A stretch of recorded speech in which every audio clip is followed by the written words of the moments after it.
Dwayne here, PhoenixTypewriter.com.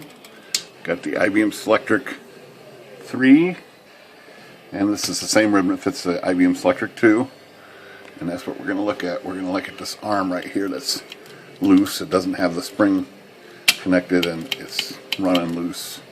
It's got to have the spring on there to be operating correctly. So it's hard to see. That spring is underneath the ribbon frame, and so it's kind of hard to see. But there it is right there. This little fancy spring here.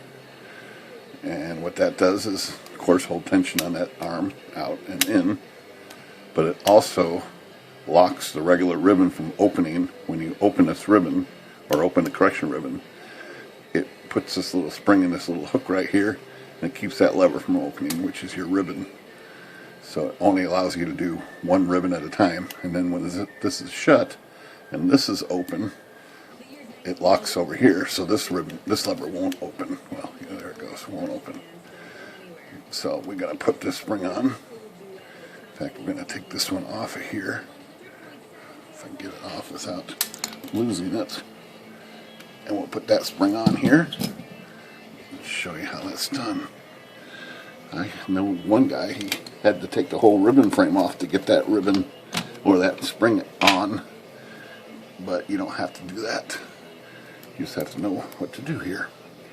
So that stud we were talking about, or I talked about right there, that the spring goes around, that's that little mark right there. The stud is right there. So that's what we're going to put in first.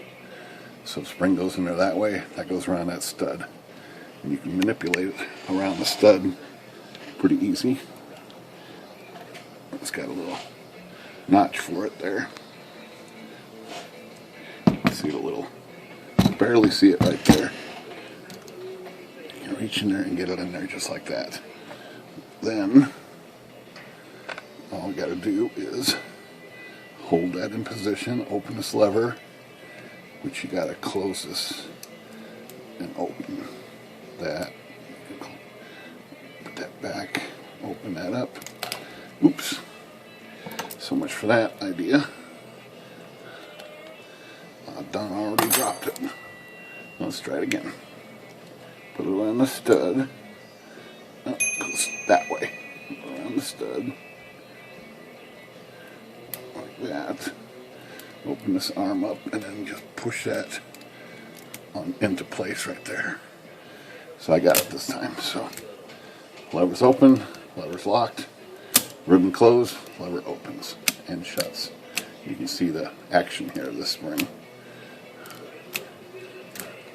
That's it. That's how you do a correction arm spring. This is what they call that, maybe. Alright, Phoenix Typewriter. Good day.